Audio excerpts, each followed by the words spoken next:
Good morning. I see by our clock here that it's 6 after 10, so I think we should just get started.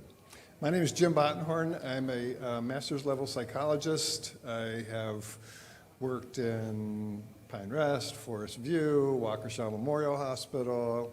I started my career out in Traverse City with the Community Mental Health Agency up there.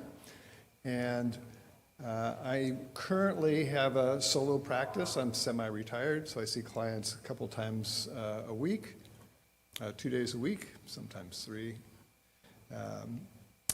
Most of the work that I do, it generally focuses around people who present with depression and anxiety. And that's because they are the most common mental illnesses in the United States today. And as Cynthia mentioned, there's good reason for that, right? So I think one of the most important things is, she mentioned name it to tame it. It's, if you're going to change something, you have to get to know it first, right? One of the areas that I focused on in my career is anger management. I conducted anger management classes for 22 years, and I'd still do them today if it wasn't for COVID and having a place to do it. But I really enjoyed working with people who come in with anger issues. And it's interesting, a lot of people who came in with anger issues also had anxiety disorders, okay, or ADHD. So one of the things I want to start with is anxiety and depression are illnesses, right? They're not character flaws. And what I often will do with clients is I'll say, this is something that you have, it's not who you are, right?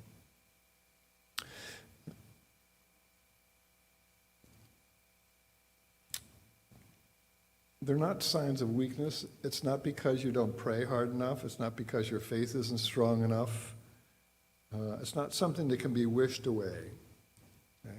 Symptoms, the problem I think with depression and anxiety is those symptoms are on a continuum, right? Because everyone feels sad sometimes and feels blue, but not everybody has a severe depressive episode, right? And I think really the factor that I look for is impairment, okay? So if depression or anxiety is causing problems in your life, you have problems with anxiety or depression, right? If you have regular anxiety and stress, but you're able to manage it, and you're able to sleep okay, and have a good appetite, and you're not biting everybody's head off that you see, you're probably okay, right? So many factors contribute to mental illness. Biochemistry, there's genetic predisposition. I'm finding a lot has to do with how you were raised, right? So growing up in a household that has lots of chaos, whether it be because you have an emotionally immature parent, or there's substance abuse, or there's lots of legal issues, when you have chaos, you're going to grow up with anxiety, right? Because the word that comes with anxiety is uncertainty. I don't know what's going to happen. I'm always looking out, always waiting for that second shoe to fall, right? So there's that sense of I'm always, that hypervigilance, right? And as Cynthia said, and she stole a lot of things that I'm going to say. No, she didn't steal them. I'm going to reiterate a lot of the things that she said, okay? So one of the things that I want to talk about also is, physical pain has a lot to do with depression. Right? People who are in physical pain tend to be depressed. Trauma, stressful events, and there's stress everywhere, and there's a lot of stress these days, and it's important to recognize what those stresses were. I'll never forget this man who came in to see me back when I was in Milwaukee area. And he came in because he had an anxiety attack, and he went to the ER. And he checked out okay physically, and they said, you've got panic attacks, go see a mental health professional. So he came in with his wife, And so I asked, I said, so any stressors in your life these days? I mean, what's going on? He says, no, things are just fine. And his wife just went like this. She went, honey. And she said, we just moved across the country. You just took a promotion. Our kids all started new schools, on and on and on, right? He said, oh, yeah, I guess it is a lot, yeah. So it's important to recognize that we're under stress, okay? Relationship breakups, I think that's pretty obvious. Family conflict. So depression and anxiety are frequently comorbid, which means they often will come together, right? And oftentimes I'll ask, so what impairs you the most, right? And sometimes people can't say, I don't know, it's a little of both, right? So oftentimes because of the stigma and people have this sense of something's wrong with me, right? I will pull out the DSM, which is our diagnostic and statistical manual that has all our diagnoses. And I'll read the symptoms of major depression. And they're listed. Does everyone have a handout? No? Where are the other handouts? Oh, there they are. Anybody else need a handout? So I'll have them, I'll go down this list. So depressed mood, that's pretty obvious, right? Most day, nearly every day. Diminished interest or pleasure in almost all activities. A term we use is called anhedonia. So I find this most, I think the literature says this, and I see it too in my practice. I see this more in men than women, right? So, someone who comes in and it's opening day of deer season and he's sitting in my office and he's very depressed, or he doesn't say he's depressed, but his wife says, but look at him, it's deer season, it's opening day. He's not interested in hunting. Something's wrong with this picture. So lack of interest or pleasure in doing things that you used to find pleasurable. Decreased or increase in appetite, significant weight loss or gain. I think the literature says it's usually weight loss and lack of appetite, right? So oftentimes I'll have clients that kind of force themselves to have some nutrition during the day, right? Insomnia or hypersomnia. So very, very common with depression. In my experience, that's one of the biggest ones, is people can't sleep or they're sleeping all the time to escape the pain of depression, right? One thing that wasn't mentioned when the slide was up of 8 things that you can do to help yourself for mental illness or to keep mentally healthy is sleep. Lots and lots of good research on sleep. I always ask that question, how many hours a night are you getting sleep? 7 to 9 hours is what we're supposed to get as adults, okay? And I know you can function, some people can function with 5 hours, but I challenge my clients. I said, do me a favor, sleep 7 hours for this next week and come back and tell me how things are. They always come back and say, you know what, I'm more focused and I'm clear-headed and I'm nicer to my spouse. So just because we can do it doesn't mean it's optimal. 7 to 9 hours.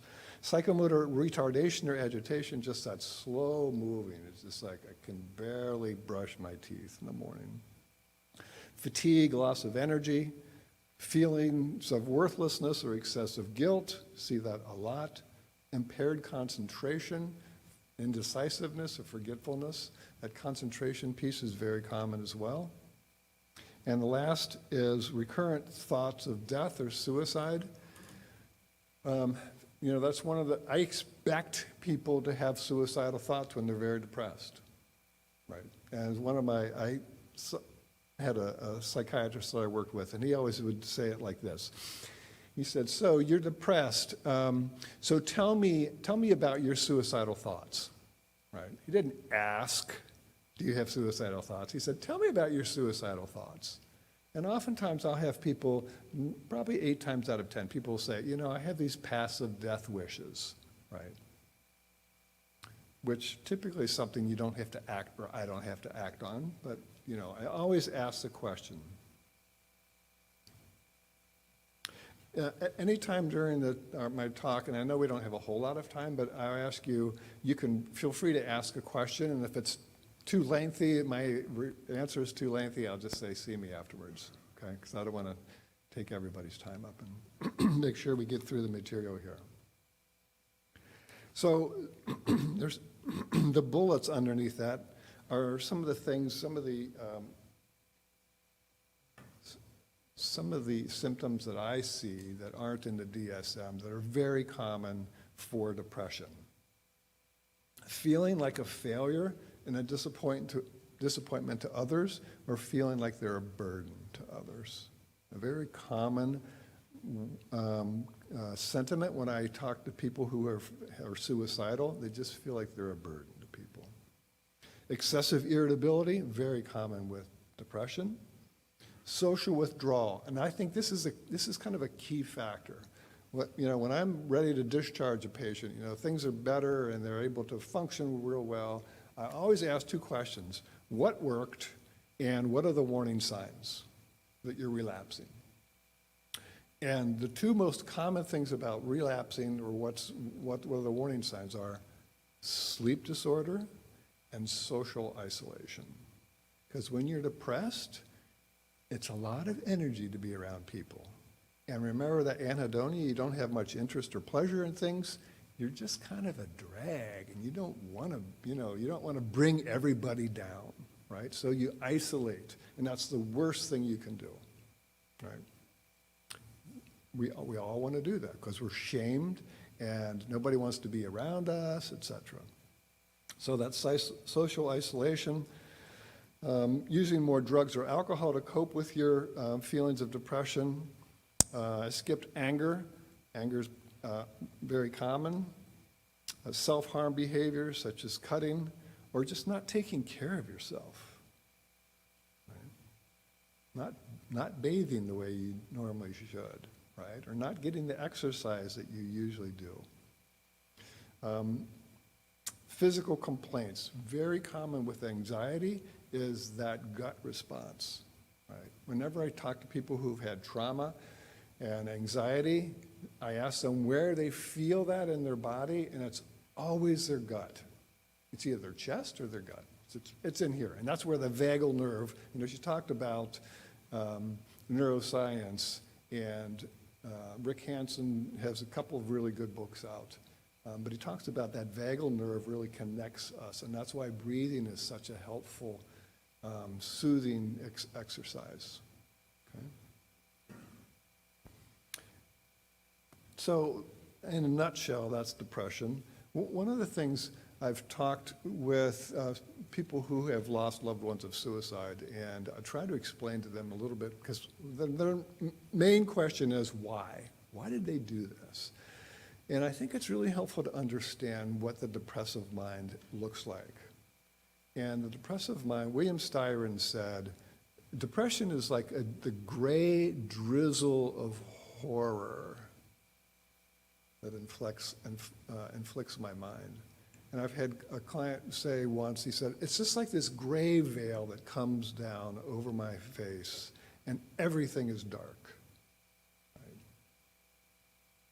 Relationships are dark. Everything is dark. I only see the dark stuff, right? And we do have this negativity bias. Our brain does have that, right? It's a clear fact. It's important for us to know that because we have to work against it, right? So, looking at anxiety, it is the most common type of illness, and I can count on one hand, if someone comes in with an anxiety disorder, I can count on one hand the people who say they didn't have a parent who also was anxious. And I used to think that it was more of a genetic, but I think it's really more of a learned behavior, right? If mom or dad, and it's usually mom, unfortunately, if mom is always like, oh, what if this happens, or what if that happens, or oh my gosh, what's this? It's like the sky is falling all the time. That's what, if you see that, you're going to feel that too, right? So separation anxiety, social anxiety, agoraphobia, not being able to go outside your house. Panic attack is at extreme. Anybody who's ever had a panic attack, you know it if you have a panic attack. It feels like you're going to die, right? That's why people go to the ER, right? Panic attacks, acute stress disorders. I see that sometimes when people just get totally overwhelmed, right? And with stress and anxiety, we're talking about the same thing here, right? So what I encourage people to do is, everyone has a threshold of stress, right? Some people can just do tons of stuff all the time. They're always on the go, right? But they have a limit too. And those are the people usually who come in and are just totally freaked out because I used to be able to do everything, right? And they weren't conscious of the threshold. They weren't conscious of the limits that they had. And when you hit that wall for the very first time, you fall apart and you wonder, what's wrong with me, right? So I try to teach people that, watch that stress threshold. What are your symptoms? If you have to get to know it if you're going to change it. So you have to know what those stress symptoms are for you, right? So that you can catch it. If you don't catch it, you're going to get run over, right? If you can see it coming, you can say, uh-oh, there's that, right? I see that. I'm starting to breathe differently. My chest is feeling this way, or I'm not sleeping well. I've got to do something different. Generalized anxiety disorder is the most common. We call it GAD, right? Excessive worry, occurring most days for the past 6 months, for a period of 6 months. Restlessness or keyed up, being easily fatigued, difficulty concentrating, irritability, muscle tension, sleep disturbance. Let me go back to, that fight or flight or freeze phenomenon. What happens, one of the things that happens, one of the hormones that gets released into our body is a hormone called cortisol. And cortisol has been dubbed the stress hormone. And what cortisol does is it numbs the prefrontal cortex of our brain. That's where we do our thinking, right? And so one of my favorite quotes for anger management is, speak when you're angry and you'll make the best speech you'll ever regret. Right? And everybody does the same thing. It's like, oh yeah, I know that, right? I said some, I didn't mean that, I'm sorry, right? It's because we're not all there when we're really emotionally upset, whether we're angry or we're stressed out, right? We're in a real hurry. Yes. Pain is not mental illness. Anxiety is another protective mechanism of pain. All anxiety is most common type of illness. So we all have anxiety and it's protected. She had anxiety before she gave her talk to her. Healthy. Just don't necessarily like to see anxiety listed as a mental. Yeah, well, I'm talking about impairment here. I'm talking about impairment, the type of anxiety. That's it. Anxiety is so normal in daily activity. That, right, and there's actually a word called eustress, which is good stress, and that's been around for a long time. And I read something very recently that debunked that. And it made sense to me. So a little anxiety, I used to say a little anxiety is good for us or else we'd all be couch potatoes, right? We wouldn't do anything, right? But that sense, that what that does physically to us, that anxiety is not a healthy thing, right? It's I think it's a little bit of semantics here, but when I talk about anxiety, I'm talking about impairment, okay? It's a good point. Again, sleep disturbance, appetite disturbance, those are the two questions I always ask, and every mental health professional will always ask, because those are very indicative of illness. So I'm on the second page here. You can flip it over. General anxiety disorder is one of the most is one of the many different anxiety disorders. All anxiety disorders share an anxious, fearful mood leading to other symptoms and disability. Women are more likely than men to have GAD, right? Perfectionists are especially vulnerable, right?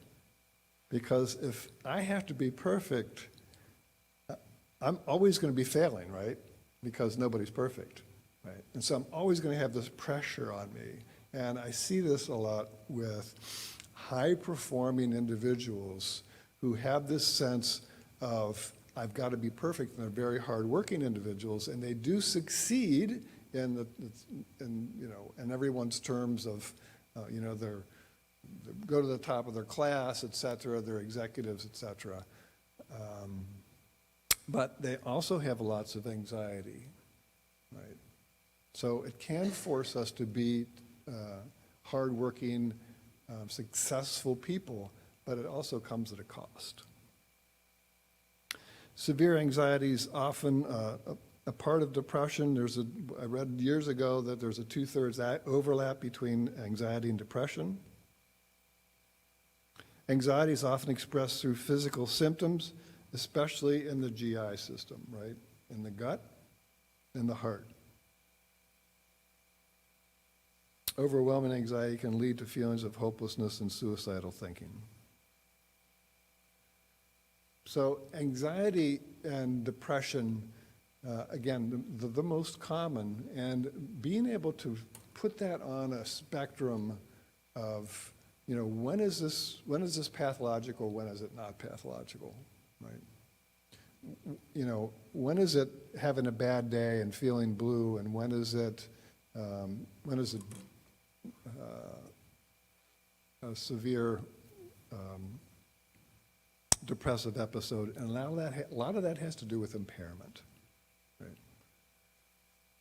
And one of the things that, as a psychotherapist, I can't prescribe medications, and for the most part, people do not use or do not need medications for anxiety and depression, for the most part, right? If they can exercise, like some of those 8 activities, if they can exercise, if they can socialize, if they can eat, if they can sleep. To me, I focus most on sleep than anything else.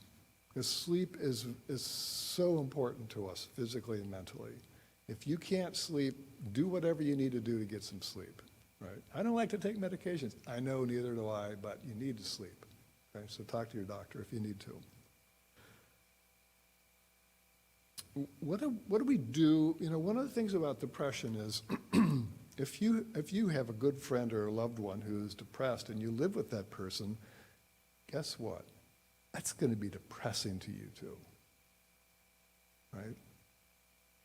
As a caregiver, it's very hard. I remember a client coming in with his wife, and he said, boy, that was such a terrible time that I had those 6 months and I was depressed.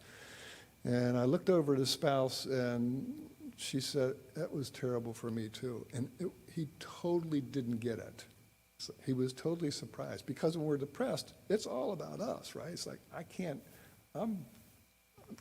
feel terrible, right? So if you're a caregiver of someone who's depressed, you need help too, right? Just like all caregivers of dementia, et cetera, they've got these caregiver groups. If you're a caregiver of someone with mental illness, you need help too, right? Because it's very stressful. Because oftentimes, caregivers will take it personally. If my spouse is depressed all the time, I'm thinking, what am I doing wrong, right? What can I do to fix this? Okay. So what is the role? I think this is sometimes a helpful thing. What's the role of family and friends for people who have anxiety and depression? Listen and sympathize. Be non-judgmental and supportive. Right? Notice I didn't say analyze, and I didn't say try to fix them. I said listen. Be non-judgmental and be supportive. Learn about the warning signs of depression and anxiety. To reach out when problems become apparent. So if it's at some point, depression and anxiety, they get to the point where there is impairment, and there is a need for some professional help. So the role of families is to get that help, refer that person, and garner the needed resources. Okay. To take seriously any suicidal talk. Any suicidal talk, you take that seriously and you talk to somebody. Right?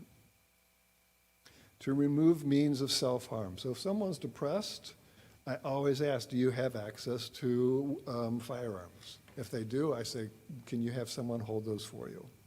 Right? Or do you have a stash of medications that you're holding?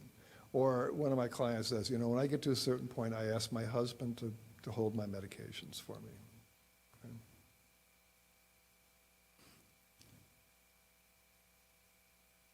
Role of family and friends is not to be the sole means of support or be the hero. It's not your role to see, know, and interpret everything. It's not your role to be a mental health professional, and you certainly don't want to put yourself in danger. It's not your role to accept another person's responsibilities, and don't let friendship get in the way of getting help. Right? So many times I hear when someone who has died of suicide, and I will do a debriefing with a group of people, oftentimes they'll say, you know, he said something about that. We thought he was joking, right? Always take any talk of suicide seriously. Call Network 180, talk to a therapist, go online, talk to somebody if you can, okay?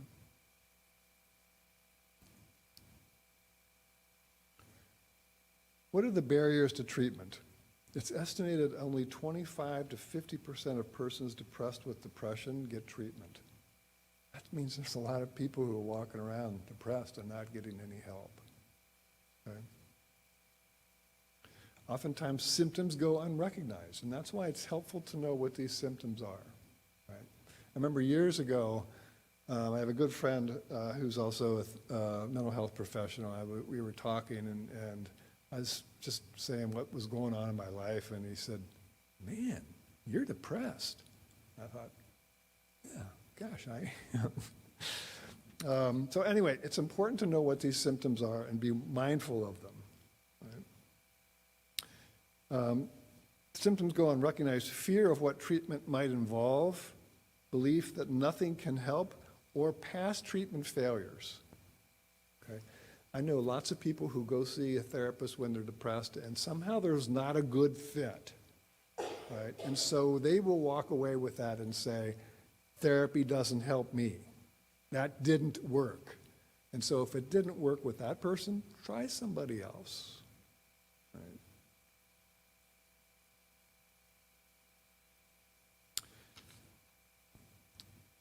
Perception that seeking help is a sign of weakness, feeling embarrassed to seek help. You know, that's what I find most common with males, is that they're just ashamed, right? I can fix everything, right? I should be able to fix this too. What's wrong with me that I can't fix this?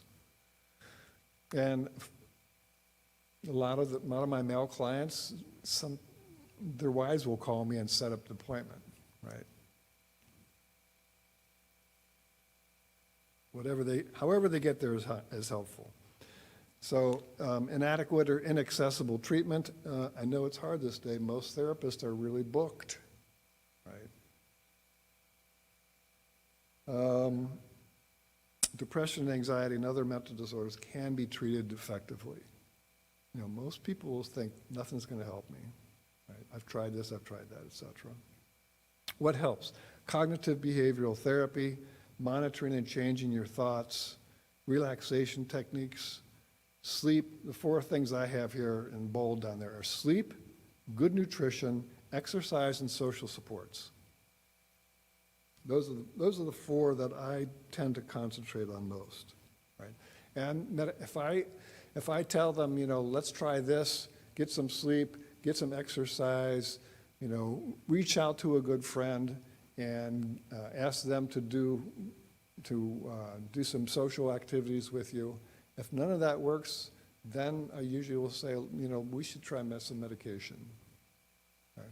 If you can't do some of these activities, you don't have the power to do it, you don't have the energy to do it, then you need probably some medications.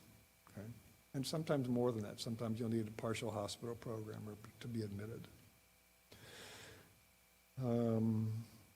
That's pretty much all I have here. Our time is up, but I can entertain a question or two, and I'm sure something will pop into my head. It's pretty hard to get 30 years of experience into 35 minutes. But there's two things that I go on.